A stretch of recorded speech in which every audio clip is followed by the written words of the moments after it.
It's my privilege to welcome you, Dr. Arvind Subramanian ji. We also have CES team on the dais. My warm welcome to Principal Economic Advisor, Mr. Sanjeev Sanyal, Senior Economic Advisor, Dr. Archana Mathur, Senior Economic Advisor, Dr. Arvind Sachdeva, Economic Advisor, Mr. Arun Kumar, Economic Advisor, Mr. Anthony Syriac, Economic Advisor, Shri P.K. Abdul Karim. Friends, first the CA will make a detailed presentation, after which the floor is open for questions. Please follow the points of order as usual. A humble request, please keep your mobile phones on a switch off or silent mode. Over to the Chief Economic Advisor.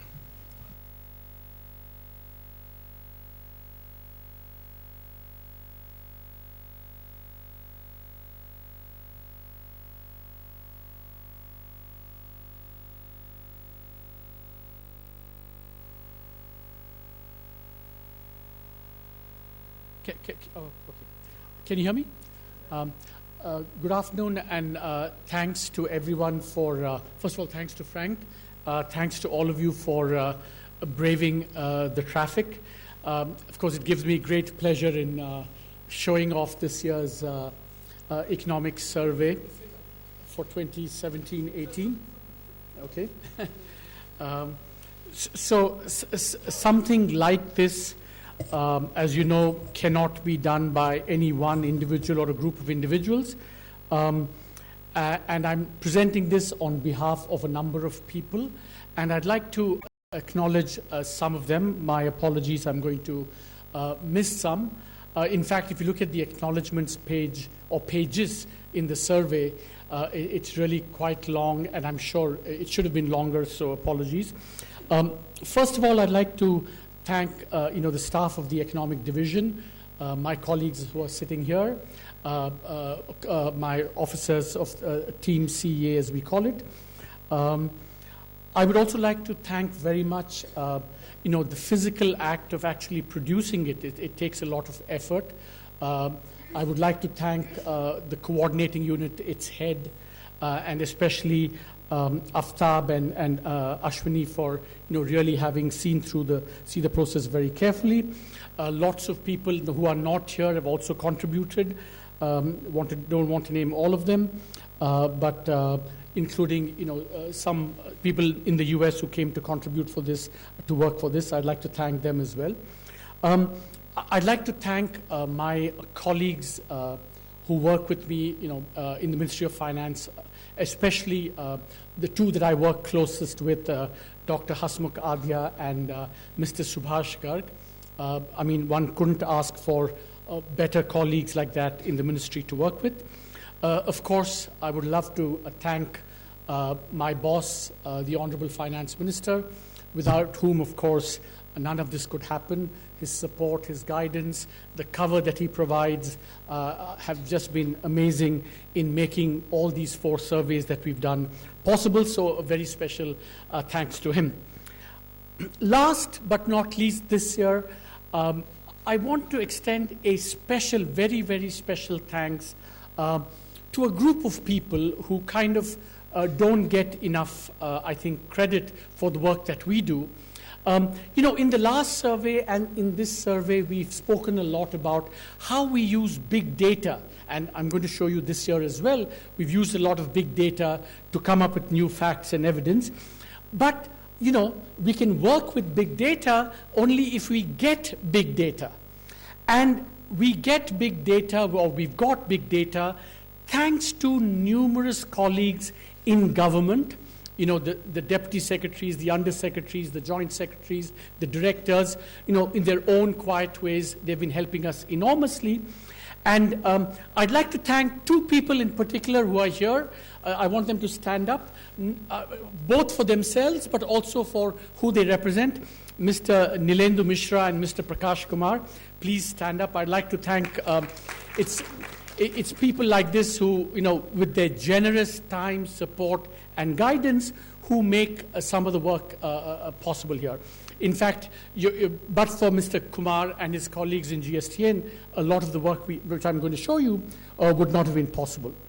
Of course, the cover is pink. We just wanted to make sure that we too, in our own small way, contribute to expressing our support to the movement in favor of women and women's empowerment. In fact, there's a whole chapter in the survey on gender.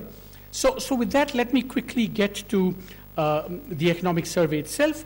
This year, we have 2 volumes. We've gone back to the tradition. Last year, we did it over 2 cycles. I think it confused a lot of people, and therefore, we've gone back to 2 volumes.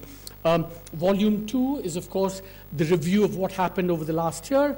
And in Volume 1, we build upon that to do some in-depth analysis and research and come up with new policy ideas. Overview of this presentation, I'm going to take about 25 minutes and then leave the floor open to questions. Frank, is that a good way of proceeding? I need to judge whether all of you are alert and awake. I don't want to bore you too much. So the presentation, it's in 5 parts: achievements, the analytical review, in particular, understanding the temporary decoupling of the Indian economy. That naturally leads to the outlook for 2017, 18, the rest of the year, and the next year, and the policy agenda. If I have time, I want to highlight some of the exciting new research that we've done that's presented in Volume 1. And I want to conclude with some big and big thoughts, maybe big and hopeless thoughts, but big thoughts nevertheless. Okay, what are the major achievements this year? I think that I would single out 2 or 3 very prominent ones. The launch of the Transformational Gst at the stroke of the midnight hour on July 1st. I think what is really important to take away also is the fact, as the finance minister said the other day or yesterday, that not only was it launched, and for something of such scale, complexity, and scope, there were bound to be teething challenges. And I think it's fair to say that one of the remarkable things was, the mid-course, the corrective, expeditious actions that were taken, which have led to a kind of stabilization of the GST. Second, I think that, as you all know, from the very first survey onwards, we have spoken about the twin balance sheet challenge, over-indebted firms, or undercapitalized banks, which had kind of held back growth for a long time. We call that the twin balance sheet challenge. I think this year, a series of really very important steps have been taken. The resolution that's underway under the IBC and the NCLT process. And of course, very recently, the recapitalizations, actually, the details were announced. I think we think of the twin balance sheet challenge as having 4 R's, recognition, resolution, recapitalization, and reforms. And I think we're now really well ahead on almost all of them. I'll talk about reforms in a couple of seconds, but I think these were very, very important. The binding constraint festering was the twin balance sheet challenge, and I think there's some decisive tackling of that's taken place. So, as validation of these achievements and recognizing India's medium-term prospects, I think for the first time in 14 years, India got the sovereign ratings upgrade, and of course we jumped many, many ranks in the ease of doing business. So these were, I think, quite very important, even transformational achievements this year. As I said, in order to understand what is happening or what's going to happen in the rest of the year and the next year, we really need to understand what happened in the last 4 to 6 quarters. And I think one way to think about this is to see why the Indian economy decoupled from the rest of the economy for about 4 to 6 quarters. As you can see that, for a period, India was accelerating while the world was decelerating. And then from the middle of 2016, kind of the reverse process happened. And that is a bit of a puzzle. And we need to understand why that happened to see what's going to happen going forward.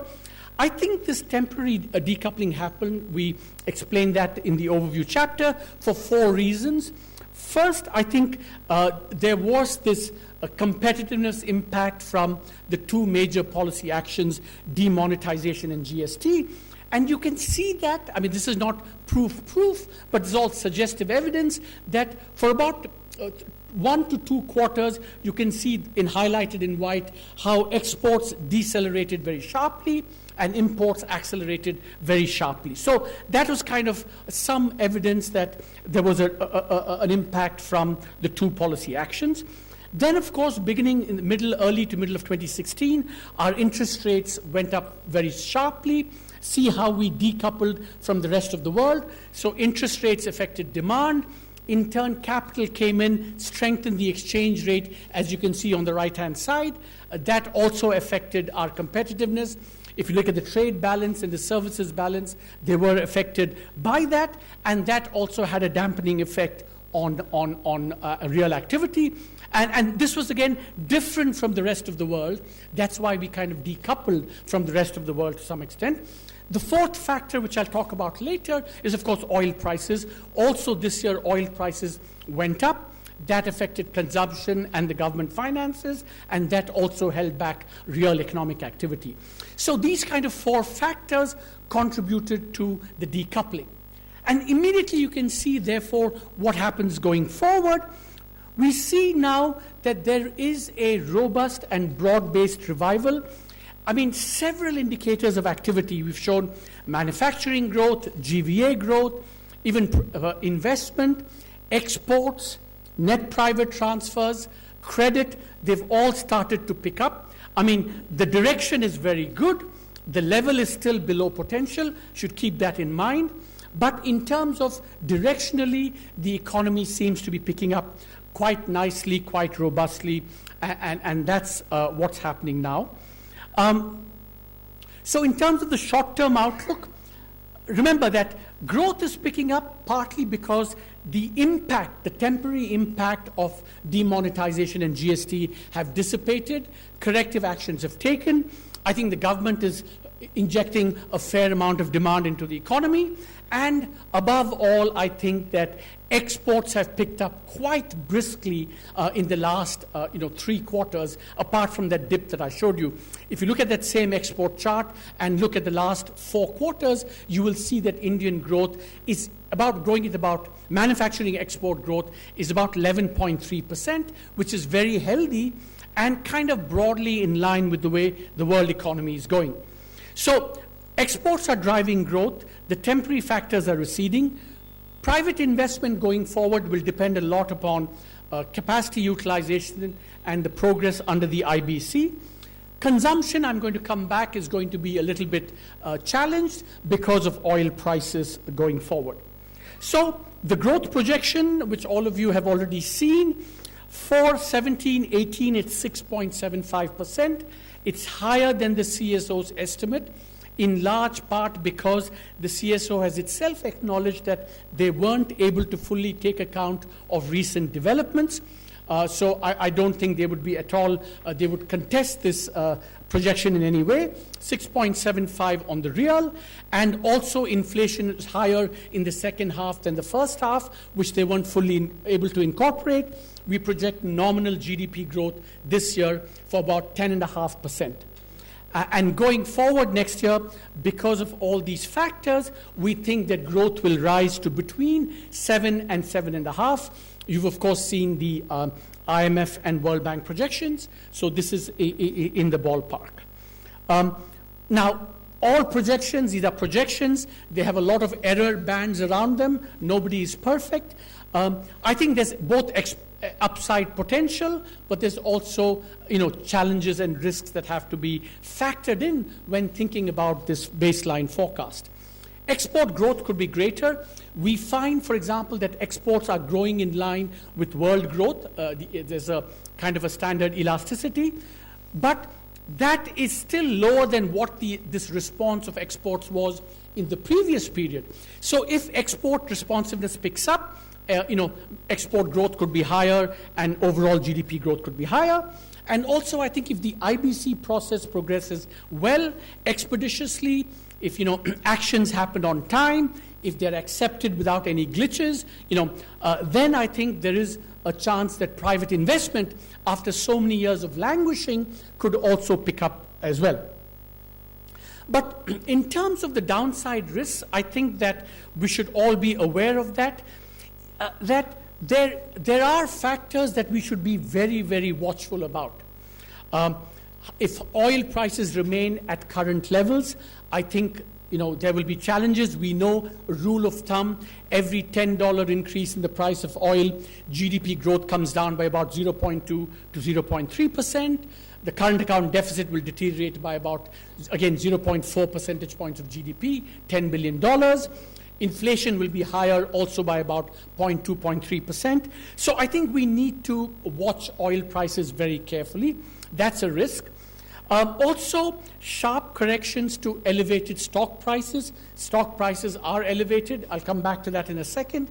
If something sharp happens, I think that's another risk we should. And, having seen emerging market experiences around the world for the last 20, 25 years, I think we should always be watchful when, the macro risks mount, when asset prices are high, that you get this emerging market sudden stall. There's a famous phrase, sudden stop of capital flows. But in India, I think we should worry not about anything serious, but sudden stalls in capital flows, because then macro policies will then have to be tighter. Then you get the classic dilemma between stability and growth, and then has all these consequences. So, in a sense, and you can see oil prices 17, 18 this year, about 16% higher than last year, which have held back consumption. And the IMF forecast is for another 12% higher growth next year compared to this year. So that's going to be a risk that we have to contend with. So in a sense, if you wanted to, in a nutshell, capture the current macroeconomic conjuncture, it's about both the story of revival and the story of risks. And markets are reflecting that actually beautifully. Stock prices are at record levels, which means that there's expectations of dynamism going forward, GDP, profit earnings, but interest rates have risen very sharply as well, reflecting concerns about the deficit, oil, slightly higher inflation. So this duality of revival and risk is in some ways the current saga of macroeconomic policy today, which I think we should take account of very carefully. And of course, there is the story about the elevated stock prices, which also we should factor into account. So in some ways, when people say, what is the policy agenda? And we know that this is a very special year ahead for obvious reasons, which I don't have to go into. So I think that in some ways, my own view is that the government doesn't have to do anything new and radical, etc. Just, finishing what it has started already would be, I think, a very ambitious and a very fantastic agenda to complete. Supporting agriculture, because we know there are stresses in the agricultural sector, which are described in the economic survey. Stabilize the GST. I think that we need to stabilize GST because export refunds, compliance, revenue will still have to be achieve an equilibrium. I think we need to complete the twin balance sheet actions. I think that resolution and recapitalization must be accompanied by reforms to kind of shrink the unviable ones and to signal greater private sector participation in the better ones. Finish privatizing Air India, and no small, no mean task to head off any macroeconomic pressures and the possibility of a sudden stall from rising oil prices and possible. This is not a high probability scenario, but as they say, only the paranoid survive, and so eternal vigilance is the price of macroeconomic stability, which I think we need to have going forward. Now, so if I were you and if I wanted you to, kind of cover a few things tomorrow morning's newspapers, apart from what you may already be intending to do, I think there are 4 or 5 in Chapter 1 very important pieces of new evidence which speak to some of the current macroeconomic policy issues. For example, we find that since November 2016, there's been a big increase in individual income tax filers of about 1.8 million new and additional, over and above trend growth. The number of GST taxpayers has increased by about 50%, and there's also been some nice boost to individual income tax collections, which are described in box 2.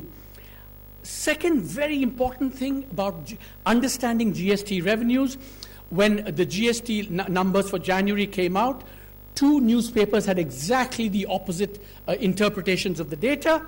And I want to give you the definitive interpretation of the data that you must go away with. You may ignore me if you want, but you must go away with this, which is the following.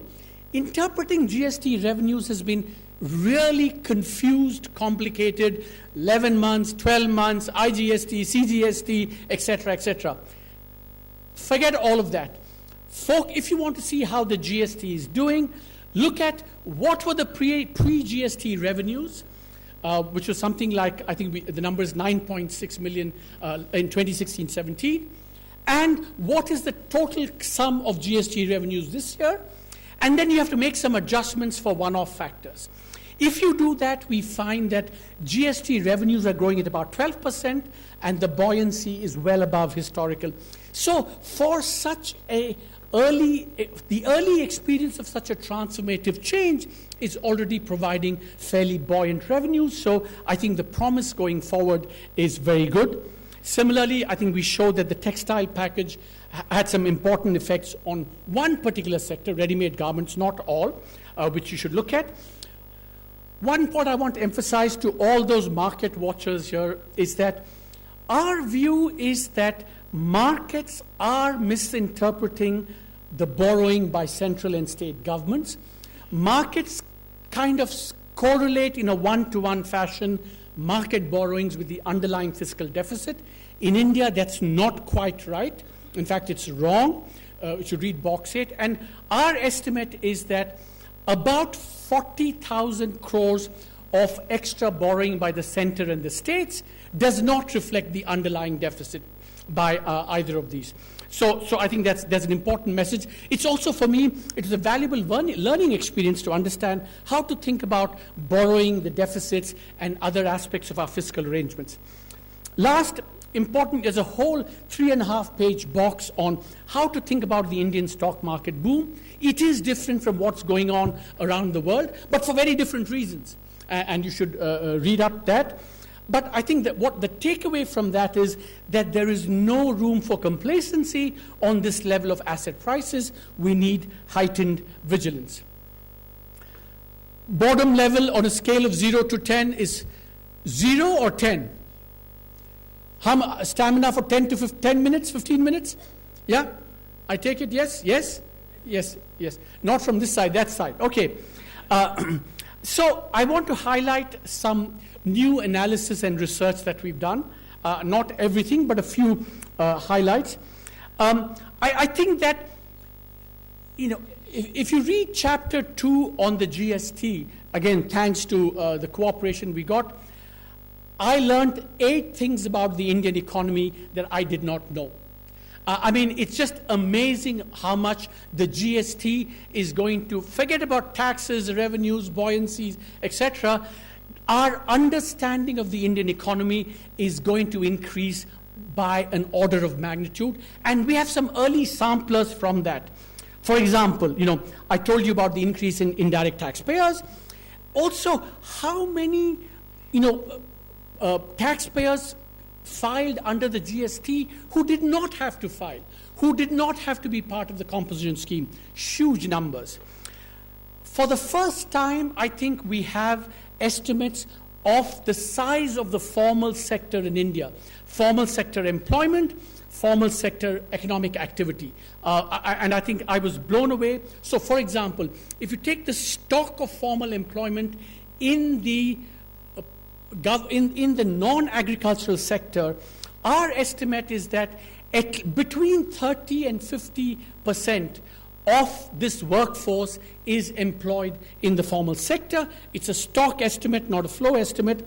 Similarly, if you look at the structure of exports in India, very unusual, very different from other countries. For the first time ever in the history of Indian economics, we have estimates of which states export how much internationally. It's amazing. And if you look at that and analyze that, you find that states that export more are also internationally are also the states that are more prosperous in terms of having a higher per capita GSTP. So this is just, I mean, the kind of wow, the epiphanic understanding that we got from the Indian economy is possible, and the GST is going to provide more and more such insights going forward. We have a chapter on investment savings slowdown in general. What are the lessons for India? You find that the Indian investment savings slowdown is unusual, never happened before like this. It's been long. You know, investment went up 9 percentage points in 4 years. It's come down by about by 6 percentage points over 8 years, and that's still continuing.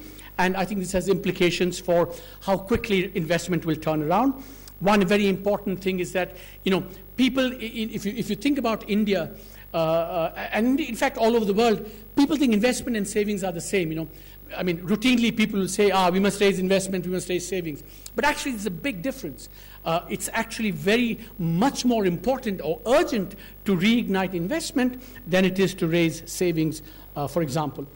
We have a chapter saying, you know, can India continue its dynamism going forward compared to other countries, you know, from a kind of development perspective, looking at other countries as well? And, you know, there's a lot of talk about the middle income trap. The middle income trap turned out to be not true, but something similar could potentially happen to a low middle income country like India. It's not inevitable, but, you know, there are these headwinds, you know, coming against countries like India, you know, the globalization backlash, which means our exports will be affected. You know, can we move from low productivity sectors to higher productivity dynamic sectors? I think you see the evidence in India is still not compelling and powerful. Human capital, how are we doing? There's a box we do based on ASAR data on how far we are truly away from the global human capital frontier, and it should give us pause for thought, which is reflection, because we're still very far away from that. And of course, you know, the climate change, we have a chapter on that, which I'll talk about in a second, which also. So these are all headwinds that are going to challenge India going forward in other countries, and we talk about how we should meet them. Climate change, we have a whole chapter which uses detailed data, and really want to thank Sanjeev and the Department of Biosciences giving us such detailed data which we were able to analyze. And we have some really, really interesting findings, how India is becoming hotter, drier, more extreme. And we calculate that agricultural incomes in the medium term could decline by about 25%. Especially, there's a big divide between irrigated India and unirrigated India, between rain-fed crops and irrigated crops. So really fascinating findings on that. We have a whole chapter on gender, and I think inconsistent with that. And lots of things to say about gender, and I'm not going to go into that. But one of the new things we say in this, which I don't think has been pointed out enough, is that we know that the sex ratio in India is highly skewed. You know, if you go to Punjab, Haryana, you'll see it. But there is a different and maybe deeper phenomenon of son preference, which we call son meta preference. And you can get at that not by looking at the sex ratio at birth, but by looking at the sex ratio of the last child. Is the last child more male than female? And what you find is that in India, it's very striking. You look at the difference between the top two charts. That's the sex ratio. If it's the last child, skewed towards males. If it's not the last child, more females. So it's really quite striking, and that's not true of a country like Indonesia and many, many other countries. So we use this to come up with a cute new kind of, it's kind of a new notional category of unwanted girls, and we estimate there are about 21 million unwanted girls in India. This is kind of parallels. Amartya Sen had this famous calculation about missing women. I think there's a kind of a deeper counterpart to that. But then on gender, there's a reason for optimism. I think we've improved on a lot of indicators, but on some indicators we haven't improved. And this deeper societal son preference is partly one of them. For the first time, we have a chapter on science and technology. I think that we are saying that science and technology needs a big push. We need to increase the R&D, and perhaps we need to do this much more in mission mode. I mean, I think very, very important, the scientific temper of debate, openness, inquiry, lack of dogma, lack of religious obscurantism. All of this, I think, is very important. I think if we are to become a major producer of knowledge, I think this requires a big push. And then we have a whole chapter on the pendency and the delays in the judicial and appellate process. I would urge you to read that. If you look at the High Court, the Supreme Court, Tax Department, appellate tribunals, I mean, the stock of pendencies is high and rising, and we think the next frontier in terms of improving the ease of doing business, where we've done very well so far, is in fact to get more timely, less delayed justice. And I think this is a chart which shows how the pendencies are rising in the tribunals and the tax department. And one of the terms that we used in an early survey was cooperative and competitive federalism, how the center and the states should interact. And here we have this slightly provocative idea of should we have something like a cooperative separation of powers between government and judiciary, with a view to actually expediting the process of delay insofar as it affects economic activity. And that's something that we discuss in a chapter as well. So the chapters on science and technology and pendency in the judicial process are actually new and probably have not received as much focus in past surveys. We wanted to emphasize that. Now, this is my last slide. I'll stop. So coming back to the current conjuncture, a lot of achievements, revival in activity, but also nascent emerging macroeconomic pressures. So it's that we need to keep in mind as the overall framework. What are the lessons for the future? I think obviously there are lots of key medium-term challenges. Last year we highlighted some, but I think education, employment, and agriculture will continue to be key challenges. We discussed some or all of them in greater detail. I think that's well known. But I want to kind of end with two more kind of positive or hopeful lessons of the last year going forward. This is a phrase that I'm hereby taking a patent on this phrase. Anyone who uses it tomorrow will have to pay me a small royalty.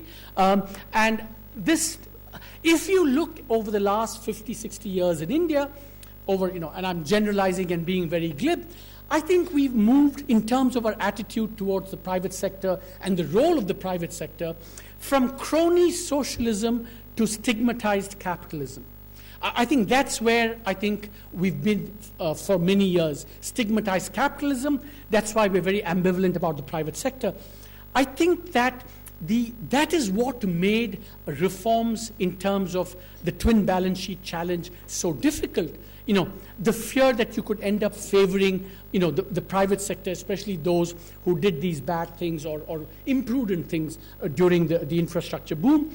I think that if we can address this twin balance sheet challenge with the measures that we're taking, it would actually go a long way, first towards cracking the problem of exit that's been a problem in India, but also it's a very, very noteworthy response in this, what I call mahol of stigmatized capitalism. So that's kind of, and that's something that augurs well for the future going forward. The last, and I think maybe the most hopeful thing that I take away from this last year is that all of us know about the GST and how good it's been, and also its teething challenges and how government is trying to overcome them. And I've now spoken about what an amazing repository of information and data GST is going to be. But I want to end by saying that, the GST Council, the working of the GST Council, has shown that cooperative federalism can really work.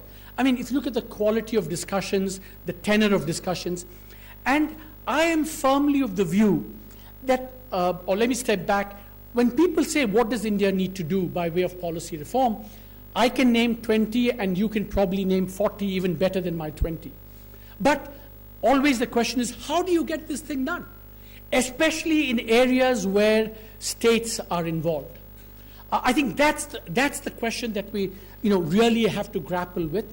And my own view is that GST Council, cooperative federalism are almost like a technology or how-to of reform going forward, and that needs to be applied in many, many other areas. One marketed power, agriculture, DBT, portability of benefits, health, education, you name it, any area where the centers providing money, the states are involved. I think we need to use the cooperative federalism technology that the GST Council has shown can be made to work in India. Thank you very much for your time, and let's have questions now. Yeah. Thank you, Dr. Arvind Subramanian ji, for your excellent and incisive presentation. Friends, you have always been cooperative. Please, I'll call one by one. There is sufficient time. He will take many questions, perhaps all questions. So leave it to me. I will cover all of you. Don't worry about it. Let's start with 277, middle row. Yeah. Yeah, please. Sir मैं Lakshman CNBC आवाज़ से सबसे पहले तो आपको बधाई देना चाहूँगा कि आपने पिंक कलर में इस इकोनॉमिक सर्वे के बुक लॉन्च किया। मेरे दो सवाल है छोटे छोटे, सिर्फ कलर के लिए नहीं, कंटेंट के लिए, क्योंकि वो कलर उसका परिचायक है। मेरे दो छोटे छोटे सवाल है सर। एक तो जो आपने ग्रोथ का अनुमान दिया 7 to 7.5%, तो इसमें संभावना ज्यादा किधर की तरफ है, 7.5 की तरफ है कि 7 की तरफ है? सेकंड थिंग कि आपने डीमोनेटाइजेशन का जिक्र अभी तक मैंने देख नहीं पाया ठीक से, क्या इस कारोबारी साल में ग्रोथ पे डीमोनेटाइजेशन का असर पड़ा, इसकी आपने समीक्षा की, और नेक्स्ट फिस्कल में इसके असर को क्या किस तरह से आप देख रहे हैं? देखिए,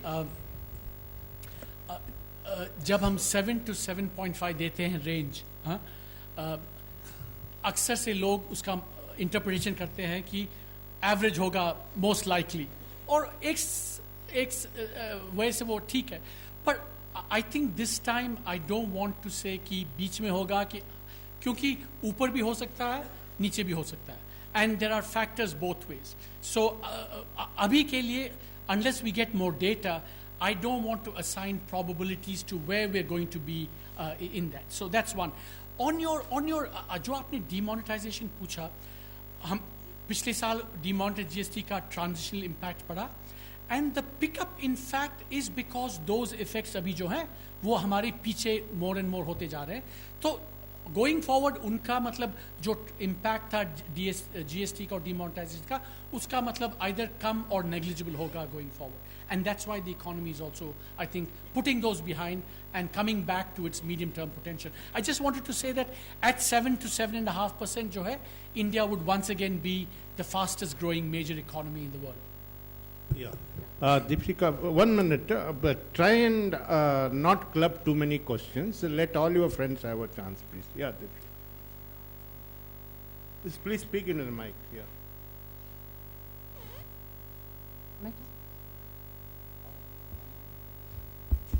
Keep it near your this one.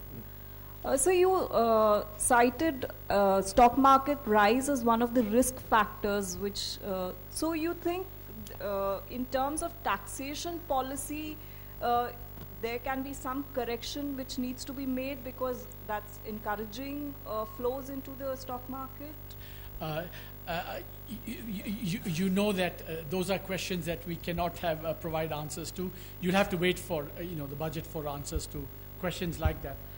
But I think the broader point is that we've seen around the world that when asset prices go up very much, they always tend to come back, and so we have to be watchful.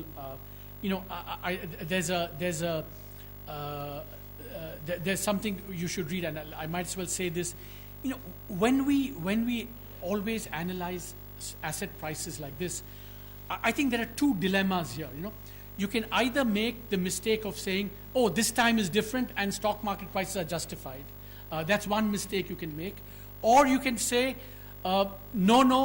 You can the cry of wolf trap, that you say, "Oh, interest rates are going to start rising," but people have been saying that internationally so often and have been proven wrong that you have to stay clear of both these traps, as it were.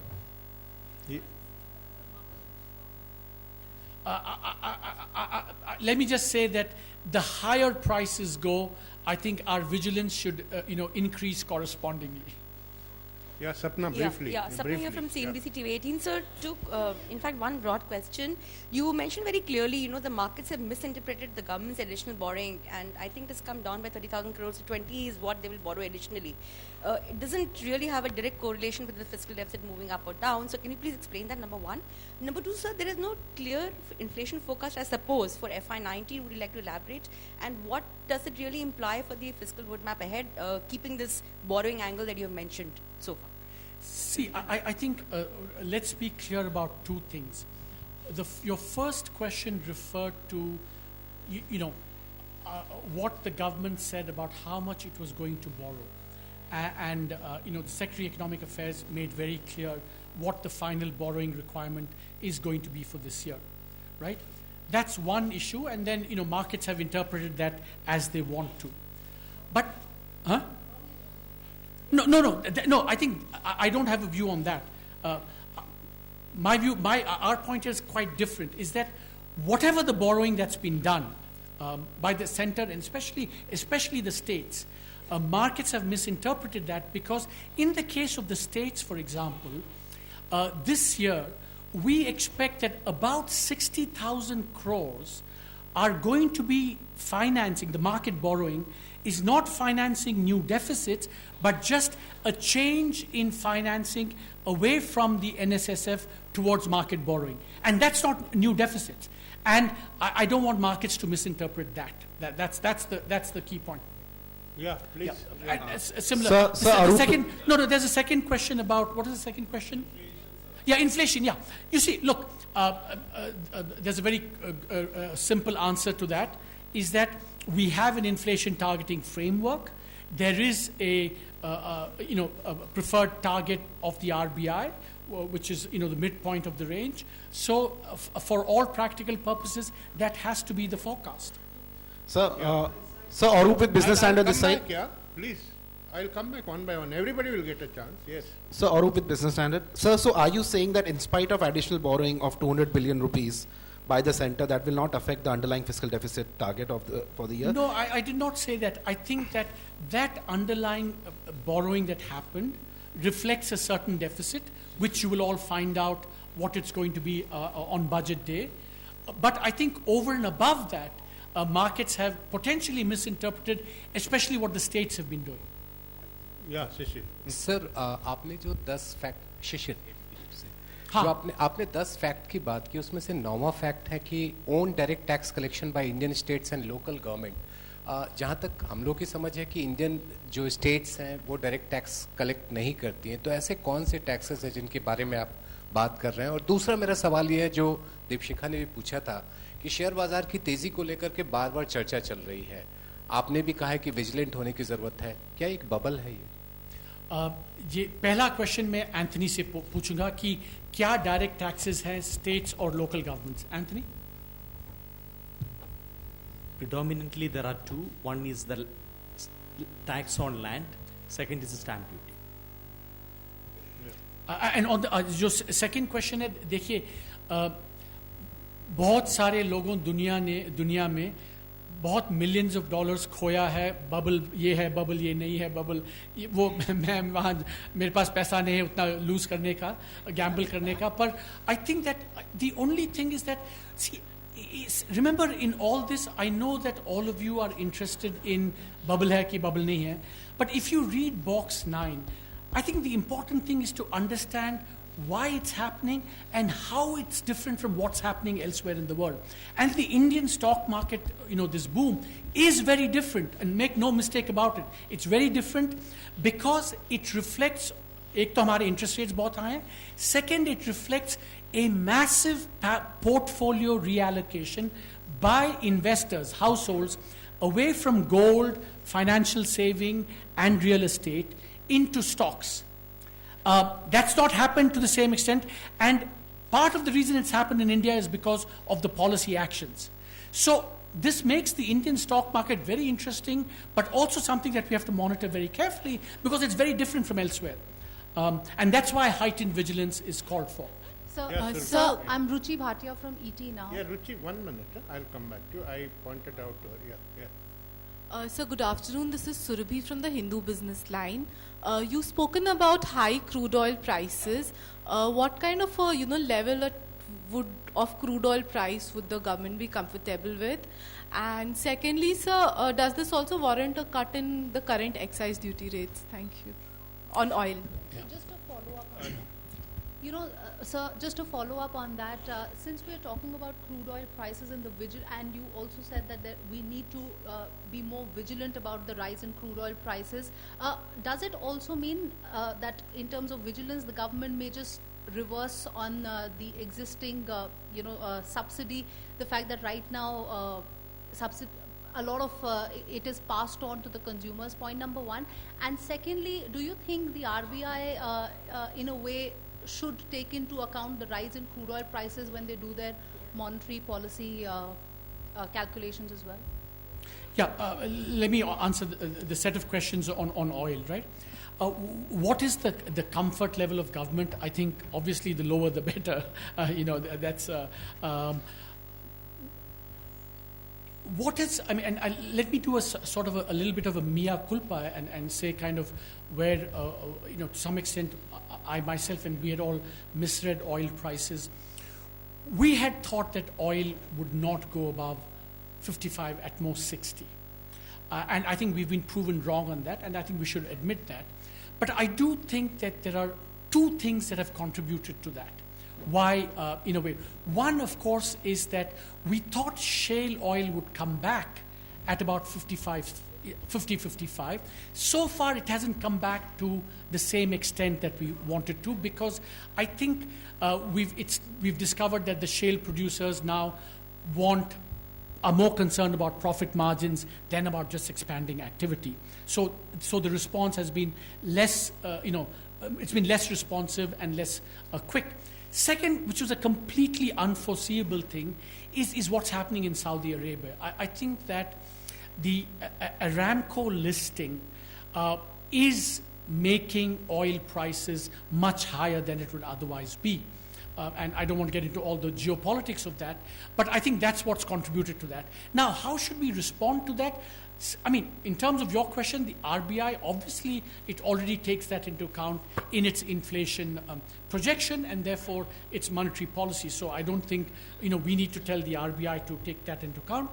But in terms of what follow-up action should be taken on consumers, excises coming down, et cetera, see, that's a political decision. But the government is committed to its policy of deregulation. And I think that will continue. So I'll come back to many of you here, yes. Yeah, Sir Zia Haq from the Hindustan Times. Agriculture, sir, about which even Lewis thought there's nothing much to be done other than to move people out. By choosing to talk about... Sorry, other than? Other than to move people out. Yeah, okay. Yeah. So you're taking a dig at me, I notice. No, I'm taking a dig at Arthur Lewis. Arthur Lewis. No, I was saying, sir, by choosing to focus only on, this broader issue of climate change, sir, you seem to skip the main issue. The proximate issue now is prices. Production is not an issue, prices are. And also, sir, rural wages, just about barely growing, sir. Yeah, so by the way, just let me say 2 or 3 things on agriculture. First, we haven't, neglected that. I think if you read the overview chapter, we have something on agriculture. But because remember, in agriculture, there are short-term challenges, there are medium-term challenges, and the climate change is a medium-term challenge. On the short-term challenge, let me say 2 or 3 things which are very important, right? This year, there are 3 or 4 distinct things that are going on in agriculture which complicate any analysis of that. One, we've actually seen a reduction in acreage under sowing both in Kharif and Rabi. So in fact, it's not your typical surplus leading to large declines in prices. This year, in some cases, rice, wheat, Even Tour, you're actually going to see a reduction in production, and therefore what's going to happen in prices may not be the same as before. So that's one development. Second development, of course, is that for some other crops, you're absolutely right, which we're seeing now, like gram and some of the soya bean, we have seen increases in prices leading to large reductions in increases in output leading to large reductions in prices. And I think there the key thing is that we need to have mechanisms that will prevent farmers against the downside. Last year we tried to do that in pulses with more effective procurement. I think we need to do more on that. Third is a completely different category, what we call top: tomatoes, onions, and potatoes. I think there it's a lot about marketing, post-agricultural warehousing, etc. So they require completely different responses. And lastly, wage declines. Yes, it's not that wage growth has decelerated. It used to be at 7 or 8% in real terms until a few months ago, and I think this year, because the sowing has come down, the demand for labor has come down as well. So certainly it's part of the cluster of issues that need a lot more. That's why in my policy agenda, if you notice, the first bullet point was support agriculture. Yeah, please ask your question. Sir, good afternoon. This is Siddharth from Bloomberg. So your overview of the Indian seems to be suggesting that Indian economy is entering a very challenging times ahead. So would you agree to that? See, don't put words in my mouth. As I said, there's a story of revival and there's a story of some macro challenges. So both coexist. And so the revival story is, you see all the high frequency indicators are, starting to, come back from their bottoms and they're accelerating. But we're also seeing from oil, from concerns about the deficit, some macro pressures that, they're not threatening at this stage, but it's something that we have to be watchful about. Yeah, 252. Siddharth. But by the way, before I came here, someone said, "Oh, you're very bullish on the economy." So you have to make up your own mind. Sir, this is Siddharth from the Times of India. Sir, just wanted to understand, in the first chapter you talk about the fiscal issues, and you're suggesting a pause in the general government fiscal consolidation compared to last year.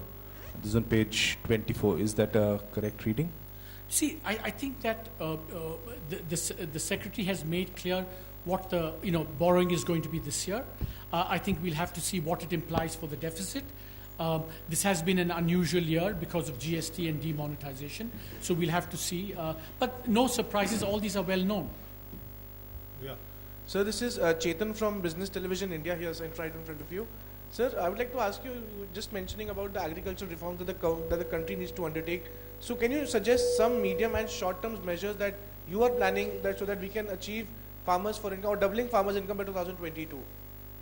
Well, you want actually the chapter on agriculture has a lot of these measures. What we need to do both in the short term and the medium term. But remember, and I'm not saying this to evade the question. For 50 years, people have said what needs to be done. What needs to be done is not difficult at all. I think it's how we achieve it, because remember, there's something that all of you. It's now let me turn a little bit a professor rather than a chief economic advisor. When you say what needs to be done, and I say something, say you must do this, someone can turn around to me and say, but why hasn't it happened the last 50 years? So you need a good response to that question. And so I think that's why we need to think more about how we need to do these things. How do states think about agriculture? Why aren't states more responsive to declining farmer incomes? And then how can the center and the states work together? So those are the kinds of things I think we need to think about. Yeah, please ask you. Hello, sir. Meghna Mittal from Business Television India.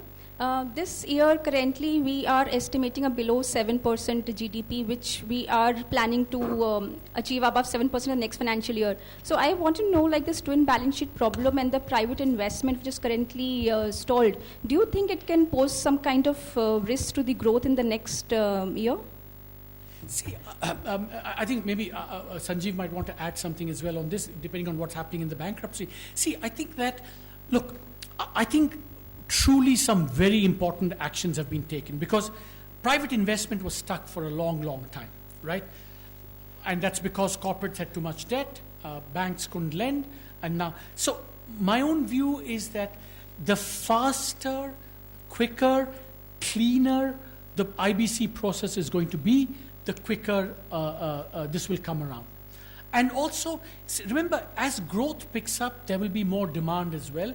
And then once we reach higher levels of capacity utilization, the incentive to invest in new capacity will come back as well. Sanjeev, do you want to add something?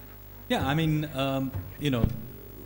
the IBC process and the cleaning up of the banking sector and the twin balance sheet problem has really gathered pace. And the use of the Insolvency and Bankruptcy Code in that cleaning up is truly exemplary. In fact, I will ask you to look at volume 2, pages 50 to 52, where I've got some very interesting data on how this process is going forward. It has some great data on how the NCLT is working, what has happened to those 12 cases, if you remember, that the RBI had listed, and some of them will be very shortly coming up for some sort of a resolution because the time cycle is coming to an end. So I would very strongly urge you to look at volume 2, pages 50 to 52, some very, very interesting data there for the first time available. So please have a look at it. Yeah, please. Yeah. Manojit Shah from The Hindu. Yeah. Please. Till a few months back, you advocated the sharp rate cuts by the RBI, but now the scenario has changed. Oil is rising, bond prices are already at 7.5. So do you think it's time now to give up the neutral stance and hiking the policy rates to tame inflation? That is number one. And number two is that according to your estimate, what is the impact on GDP in H1 due to demonetization? Two terrific and difficult questions. On the first one, look, my view would be that it's both very consistent to say that the Indian economy could have, for about a period of 18 months, benefited from lower interest rates in the period when we had very, very high real interest rates and the economy was weak. So I think that was a phase where we could have seen much lower rates.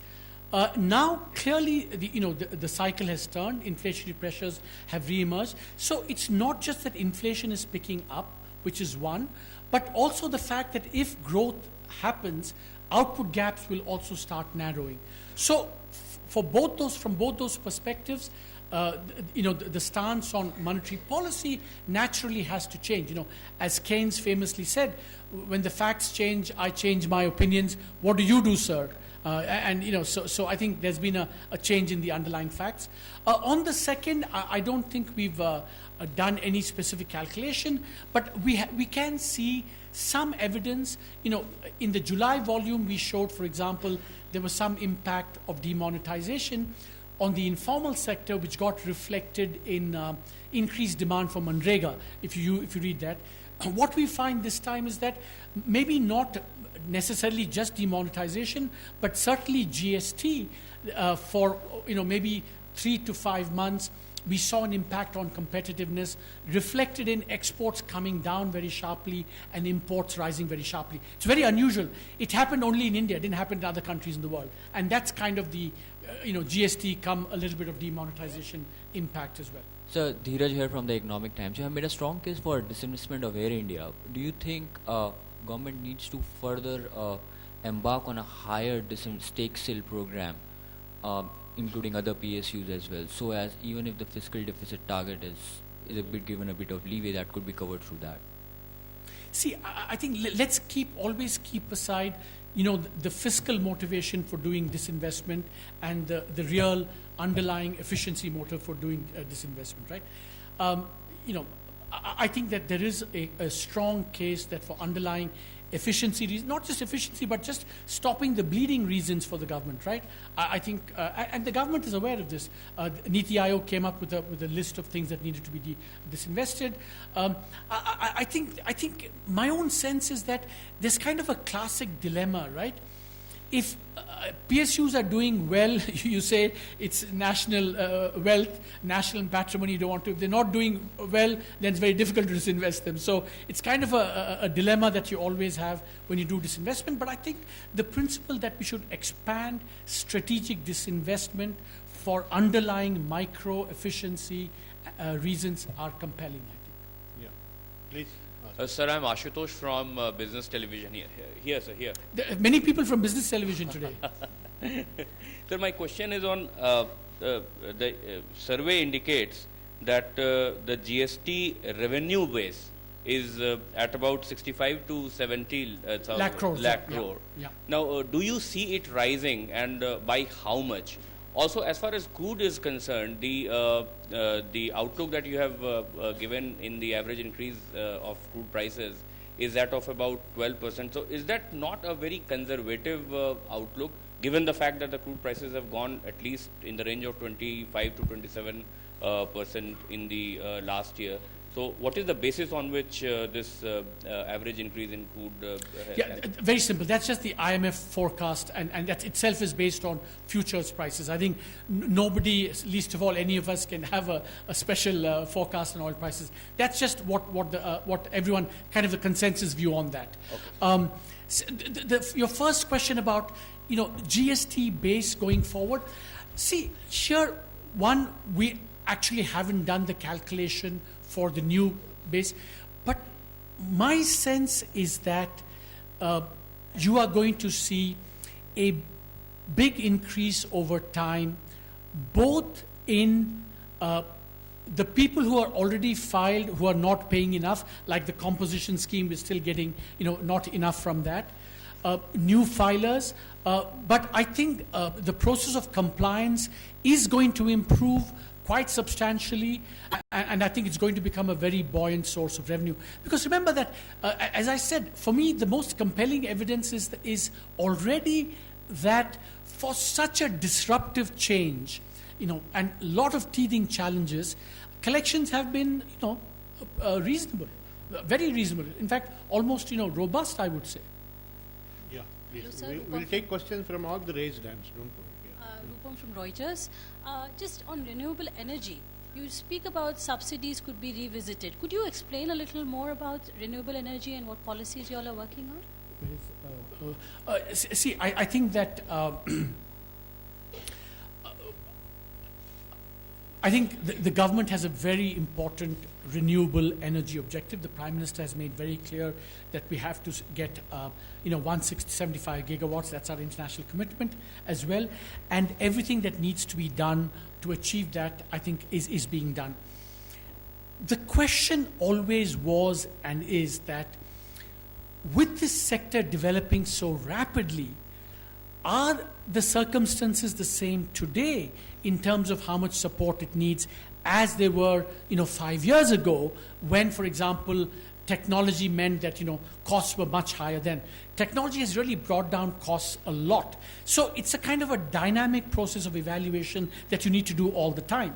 That perhaps you could meet the target and have lesser support for it, and that's the kind of ongoing exercise that government will undertake and is going to undertake. Yeah, please. Sir, Nikunj Ohri from Bloomberg Quint. The survey says that GST revenues are growing at about 12%, and based on average collections, the single revenue neutral rate would be 15 to 16%. So how soon do you see India moving towards a single GST rate, since the FM has been quite clear that we cannot tax a rubber chappal and BMW car at the same rate? Yeah, that's true. See, but I think that my answer to that's very clear, right? I think that over some horizon, say maybe 3-5 years, we can think in principle of having one rate, because we see the benefits from that are so compelling. But I think in the short run, there is a case for greater simplification and greater rationalization. And the FM has, spoken about that. Dr. Adya has spoken about that as well. Because at the moment we have, 5, 6, 7 rates. I think there's scope for much greater rationalization. So let's not make the best the enemy of the good. I think we can get from, a very complex to a less complex one. And that's always on the agenda. That's on the agenda. My dear friend, you're not going to combine a TV bite and a question. Okay? Ask one question. Sir, you mentioned, Tushar here from ET now, you mentioned in the survey that monetary tightening by developed countries can cause some sort of financial trouble in developing countries like India. But what do you make of the hawkish stance of the RBI, and what kind of an impact do you see on the economy? And on the fiscal deficit part, has the government formed any opinion of the NK Singh committee? Like, can it be implemented? I think, views on the NK Singh committee, we will, all this will be part of, discussions over the next, budget thereafter. I think you will get fine answers to that going forward. The other question on, international. See, look, internationally, I think the $1 million question internationally is really, is the 30-year rally in bonds over? And is that going to happen in a smooth way, in an anticipated way, or is it going to happen with some surprises? And I think the jury is out on that. Many central banks are moving away from QE. I think Treasury across the world, interest rates are rising, but the question is whether they will rise much more stronger and faster than we currently anticipating or not. As it is, I think 4 rate hikes are already factored in for this year, I think. Yeah, madam. Sir, this is Anuradha from New Indian Express. While this survey has covered a lot of added interesting chapters, it has been silent about this job creation, when so many concerns have been raised about the jobless growth of India. So anything that you would like to add on? Yeah, so that's a very good point. I think I would say that there are 2 or 3 places where the survey speaks directly to that, right? One is that we provide evidence that the textile package worked. So similar such, the government has extended that package to leather and footwear. I think so. The evidence that we provide, provides a basis for policy actions like extending that to other labor-intensive sectors. So that's one. Second, I think that we've done some very detailed calculations on how much formal employment there is in the economy. So that I think, if you look at, one of the boxes, we have some analysis on that. But I think the most important point I would say is that between measures to revive the economy and measures to boost agriculture, I think a lot of the challenge can also be addressed. So when people say, what do you say about employment? My answer is, what can you do to get investment and exports up again? And what some sector-specific policies can you do? And I think we touch upon both of these in the survey itself. Sir, Sunny Verma from the Indian Express.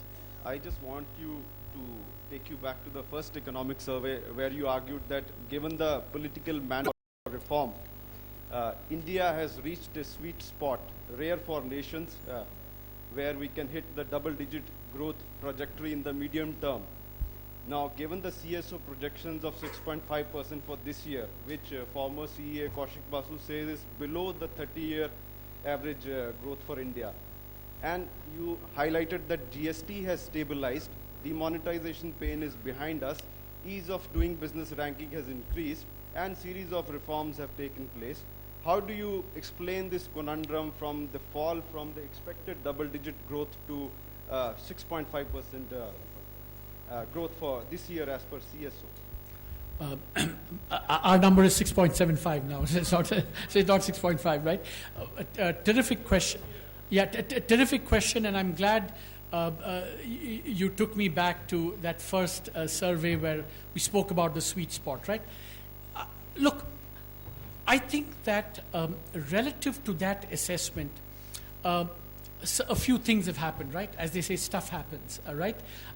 One of them is, of course, that certainly at that point, perhaps I had underestimated the overhang and the drag that the twin balance sheet was exerting, right?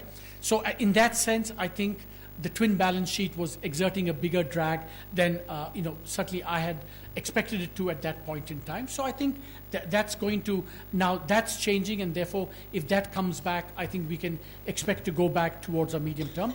And of course, in between that, things have happened. I think we had, as I explained, even because in fact, remember the way we phrased the analysis here is why did we decouple both from the rest of the world and from our own long-term, whatever medium-term trajectory? And I gave you, 4 reasons for that. Demonetization, GST, high interest rates, oil prices, all of that. Those factors brought it down to 6.75. 2 of them are behind us. Interest rates are now also slightly lower than they were. And so I think that's why we expect we can go back to that our medium-term potential, which is somewhere, we've always said that it's between 8 and 10%. And I think over the next few years, we can get back to that. But again, now suddenly oil prices are higher. And so, the world evolves, it's very dynamic. Sir Aseem from CNBC आवाज.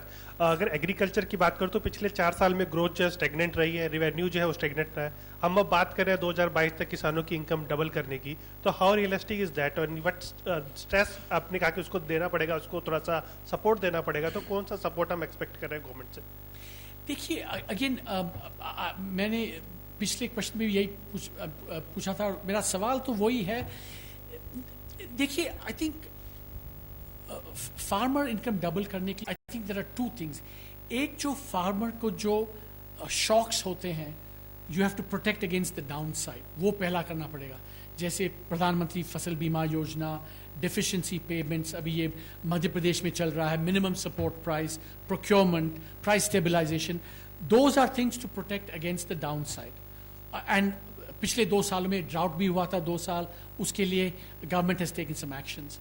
But then you also want to increase farmer income, and that's about productivity growth. I think that we have to increase agricultural productivity very rapidly. We also have to, and my friend here doesn't like my saying so, but it also means that we have to get more people out of agriculture towards higher productive activities, maybe in the rural sector, but or in the urban sector. So, we have to do everything. There's no one, कोई एक चीज़ हम ऐसा नहीं कर सकते हैं, या 2 चीज़ या 3 चीज़ जिससे सब प्रॉब्लम सॉल्व हो जाएंगे. बहुत चीज़ें करनी पड़ेंगी. Sir, Timsi from CNBC TV 18. So you talked about an additional R. When we see that already a few reforms have already taken place, such as GST, we've already taken place demonetization and Operation Clean Money, etc. What do you think is actually going to be the new reforms that can push our growth from 6.75 this year to the target that you're talking of 7 to 7.75? Remember, I said that R in the context of the twin balance sheet challenge. That's what I think, that if the policy agenda that I laid out is done, we will reach the forecast that we've put out in the survey of 7 to 7.5%, because the shocks of the past have receded, and interest rates are different, and the twin balance sheet problem is being addressed, and exports are picking up. Don't forget that compared to 2 years ago or even 18 months ago, the world economy is very different. Exports are picking up as well. So on the strength of all those factors, I think we can reach the 7 to 7.5. The reforms I had in mind were much more in the context of banking, which is that the unviable banks have to be shrunk, and we need to have much more private sector participation in the good banks going forward. Yeah. Sir, Asit here from Mint. You just said for growth revival, it seems you are putting too much onus on export growth pickup, and in the absence of... जैसे देखिए अभी मैंने 4-5 चीजें कही, आपने कहा you're putting too much on export pickup. Yeah. But please continue. Yeah, in the absence of a quick revival in private investment and consumption. So does it not putting too much risk on the prospects of growth revival? No, you see, again, we reached 6.75 after two big policy actions that had transitional impact. So if you take that away, that will naturally give some delta to growth going forward. That itself gets you to 7 whatever, right? So I think that those going away, exports picking up, investment possibly, if the IBC works well, that will also add. And so you have a combination that can get you to 7 to 7.5. Yeah. This is Partha Venkateshwaran, freelance journalist. For the last 3 years, the international crude prices have been quite low.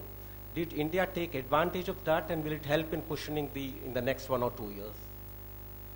Yeah, I think that, the finance minister has answered that question very well, that when oil prices came down, the government responded through a combination of passing some of it on to consumers and using the rest to finance more public investment. So that was broadly the combination that was used that's how the oil windfall was used. So I think that, and now oil prices are different, so we have to do different things. So, I think that question is, the FM has answered very well, I think. Yeah, 127. So Ayushi, CNBC आवाज़.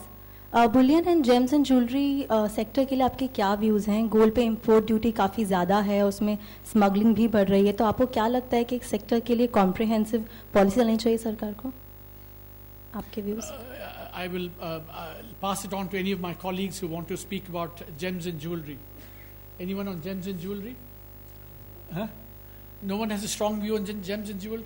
I think that, no, look, देखिए, the thing is that with the GST and demonetization, I think the gold sector has been affected in, I might say, desirable ways. I mean, we do want to bring that down. I think government will have to take a broader view on, what's happening, in terms of gold imports, in terms of smuggling. Is it the case? Remember, I've always been a big advocate, and I've lost this battle of actually having higher GST on gold. So maybe at some point we must reevaluate the import duty and the GST. Maybe there can be some rebalancing.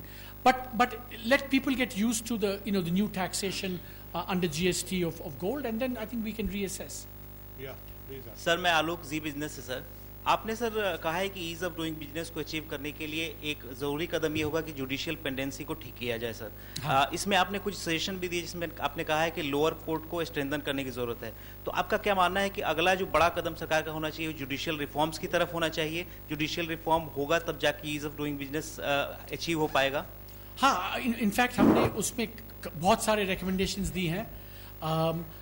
And the important point is that government and judiciary should work together to bring about some of these reforms. उसमें बहुत सारे चीज़ें, जैसे there are also cases जहाँ पे tax department बहुत litigate करती है, उसको हम कम कर सकते हैं. Lower courts, we spend much less on the judiciary than other countries in the world, तो वो भी बढ़ सकता है. High courts and Supreme Courts can evaluate what they can do to reduce the workload. Some of the workload, maybe they can reduce automatically by doing some things as well. हमने recommendations दिए हैं. So I think that we could do, chapter के end में पढ़िए, and then judges को भी दिखाइए, and then let's see what happens. Yeah. So this is Shomik from the Week magazine. So my question, I'm here, sir. Yeah. I can see you. Yes, sir. So my question to you is related to jobs and demand. I think we are seeing a dearth of both of these in the economy. Does the survey has a view? Did you study in JNU, my friend? No, sir. No. On demand. Calcutta University. No. I'm pulling your leg. The thing is that, look, dearth of demand. I don't want to, maybe you should come to my next MOOC on this massive online course. We can talk about demand. Look, I do think the economy is picking up, and there was a deficiency of demand, because interest rates were high. But I think now that is changing to some extent. Government has also been, injecting demand into the economy. Interest rates, real interest rates have come down. World demand is picking up. So I think now compared to, say, 8 or 9 months ago, the case that there's less demand would be a little less compelling than before. Yeah, the last row. Hello. Yeah. Jobs, I've answered the question. I will come back to you, yes. I'm Ravi Shankar Kapoor. You talked about stigmatized... Identify which organization? I'm a freelance journalist. Okay. You talked about stigmatized capitalism. What is your government doing to scale down the phenomenon of stigmatization? Stigmatized capitalism is a 30, 40-year phenomenon. It's not due to government, any one government doing anything. I mean, it's about how this thing has evolved over time. As we discussed in the opening chapter, it had to do a lot with, how the license quota control Raj evolved, what happened during the 2000s with all this, the infrastructure boom, the bad decisions that were made, all the scandals that happened. So it's a long-run process. It's not any one government. And I think that what government can do is, if the IBC process, if the twin balance sheet challenge can be addressed, I think we can chip away at stigmatized capitalism. Yeah. Sir, I'm Neha from Reuters. I've got a couple of questions. One, in the survey you mentioned that having perhaps an ambitious fiscal consolidation target in an election year may not garner credibility. So could you elaborate on that in terms of what kind of fiscal deficit target should the government be looking at? You can talk about a range. The other thing is, sir, you said that the monetary policy has to change. So what do you anticipate, where do you anticipate CPI inflation? Maybe you could give us a half-yearly estimate or a quarterly estimate there. And when do you do you expect monetary tightening in this year or the next financial year? The first question was on fiscal. Yeah. See, look. Simply thinking as a kind of in terms of the macroeconomic cycle, if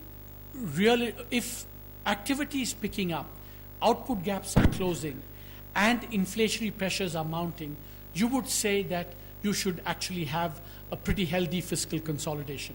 So that's what the cycle would dictate for next year.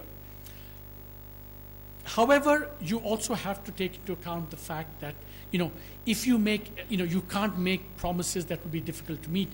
So it's that compromise between those two, which we clearly spell out towards the end of chapter 1, that will have to determine where fiscal policy should be. Cycle calls for ambitious consolidation, but the cycle, the political and other cycle calls for maybe more modest consolidation. So it has to be a balance between the two. And on inflation forecast, we know that in the fourth quarter, inflation is going to be higher. Arun, fourth quarter is going to be about 5% quarterly average CPI, but that will start coming down. And under no circumstances can we or should we forecast for next year anything other than what the RBI's target is. That is just not, because that's like saying they won't meet their objectives, and I don't want to do that. 163, please. Sir, मैं Anil ETV news से universal basic income को लेकर पिछली बार चर्चा हुई थी budget के बाद, उस मोर्चे पे हम कहाँ तक पहुँच पाए हैं? देखिए, आपने बहुत अच्छा सवाल पूछा, but I'll be honest with you. देखिए, जब हम सर्वे लिखते हैं और आइडियाज़ प्रेजेंट करते हैं, हम ये कभी नहीं सोचते हैं या कि हम चाहते हैं, पर ये कभी नहीं सोचते हैं कि अगला साल इम्प्लीमेंट हो जाएगा. I've always said कि क्योंकि बहुत सारी चर्चा हुई उसके बाद UBI के बारे में, और अभी भी चर्चा चल रही है, not just in the center but the states, they are discussing this.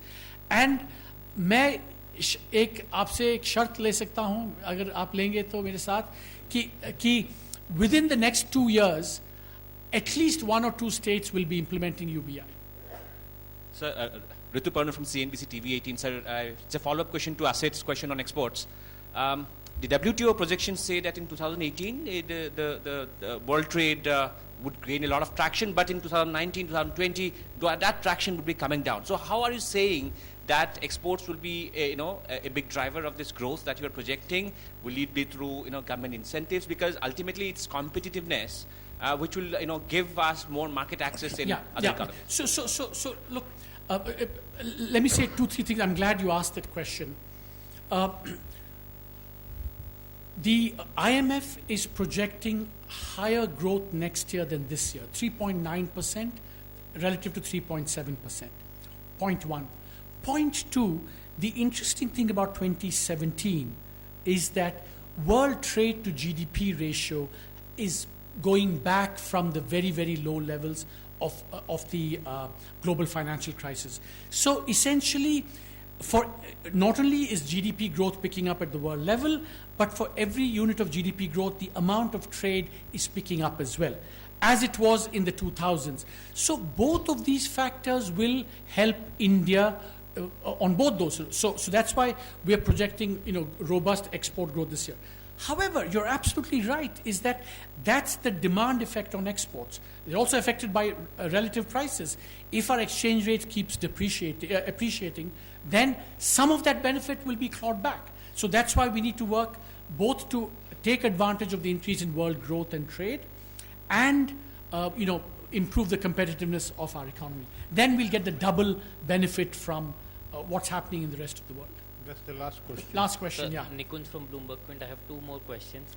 The survey says that investment down is not yet over. So when do you see a reversal in this trend? And one more thing, generally the sovereign rating upgrade would have led to easing of yields, GSEC yields. Seen the opposite of that. Could you please explain that? Answer to the second is easy. Don't take sovereign ratings so seriously. I'm joking. But the obvious answer is that lots of other things have happened in between, like oil prices, world interest rates, concerns about our own fiscal deficit, our own inflation. So a lot of things have gone on, which have and the first question was on investment. Yeah. So I think that what the cross-country experience shows is that when you have investment declines, which are the result of balance sheet things, they take much longer to recover. And I think that's a very important kind of insight that comes out of that. But I think we are just about beginning to see the turnaround of that cycle, because in this year, we're going to see higher investment growth than last year. And I think so maybe we've troughed and we can see that picking up. And if we do the twin balance sheet things, I think that will improve as well. So we'll conclude the press conference. I thank the Chief Economic Advisor for his presence, patience and time, and all the other dignitaries on the dais. Friends, please join us for tea on the 4th floor, and thanks for being cooperative.